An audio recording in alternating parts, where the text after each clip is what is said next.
Денеска, ако некој заработува повеќе од 1000 евра месечно, веднаш тоа станува примамливо за фамилијата, му се праќа инспекција и тој треба да биде затворен.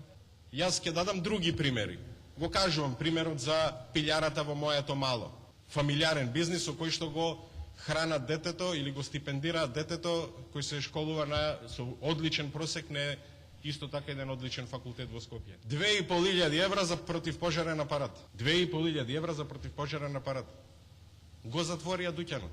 За друг пример ќе ви кажам, казнуваат една спортска обложувалница во Кавадарци за еден непријавен работник 20.000 евра. Човекот што од Кавадарци се ева во газдата во Скопје и вика, газда, вика, шефе, вика, по оваа куќата до нас се продава, вика, за 20.000 евра. Тоа е реалноста во Република Македонија. Значи не може компанија што прави милиарда евра и дуќанче едно што храни една фамилија да плаќаат исто. Нема логика во 2006 година да биле доволни само 4 милиони евра од глоби, такси, административни такси, а денес во 2012 година државата да зима 40 милиони евра. 2,5 милиарди денари од глоби, судски, административни такси или 4 милиони евра повеќе од лани планира владата да собере од граѓаните и од фирмите на во Република Македонија. Владата со глобите ги затвара бизнисите.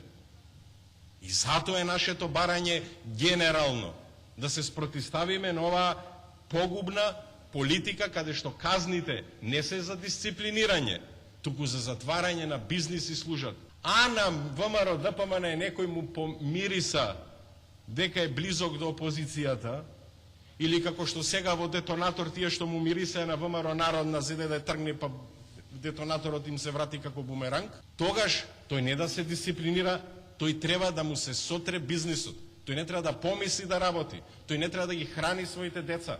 Не треба да ја храни својата фамилија. Само гордиот послушник од Кочани треба да има Ауди 6, Мерцедес 1, Мерцедес друг, Пежо. Другите треба да загинат. Не смеат да дишат. Денеска во Скопје, ако добро ти работи такси компанијата, ти ја зимаа фамилијата. Ако ти работи градежната фирма, ти ја зима фамилијата. Ако ти работи семкарата, ти ја зима ти семкарата. Денес никој друг освен фамилијата не треба да има бизнис во Република Македонија. А како се затварат бизнисите? Ке ти си стовари цел автобус инспектори. И нормално, една трафика што продава 300 евра од дваја кој ги извади месечно, ќе биде казнета со 5000 евра, па ќе затворат, што ќе прават?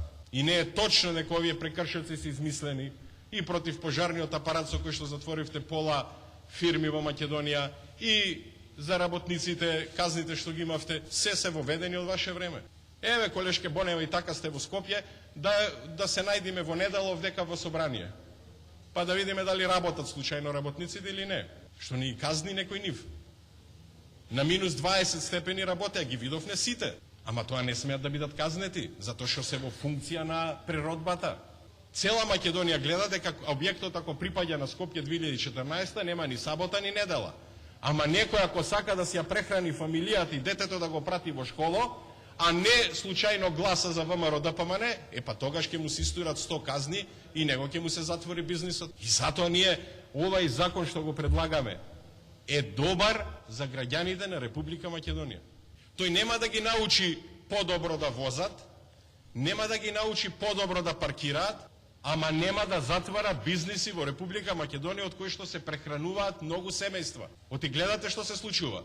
На Дуи му текнува ќе тера бизнис отпадот во Македонија и затвара 2500 фирми што откупуваат од старо железо. 60 милиони евра штета. Јас им честитам на луѓето што се одважуваат секој ден се повеќе.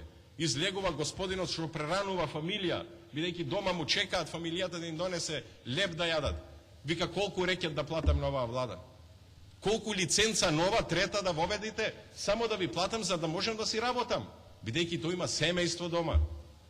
Па не е вајда само фамилијата на Груевски што треба да живее овде во Република Македонија. Па вајда има и други граѓани во Република Македонија, владата се расфрлува, никој не знае, со спектакуларните посети на премиерот секаде во светот, никој не знае колку тоа чини.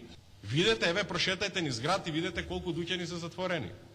Важно фасадата се прави околу плоштадот Скопје 2014, бидејќи некој не му се допаѓа. Јас реков, и мене не ми се допаѓаат многу фаци во ВМРО ДПМН, па не мислам пластична операција да им правам.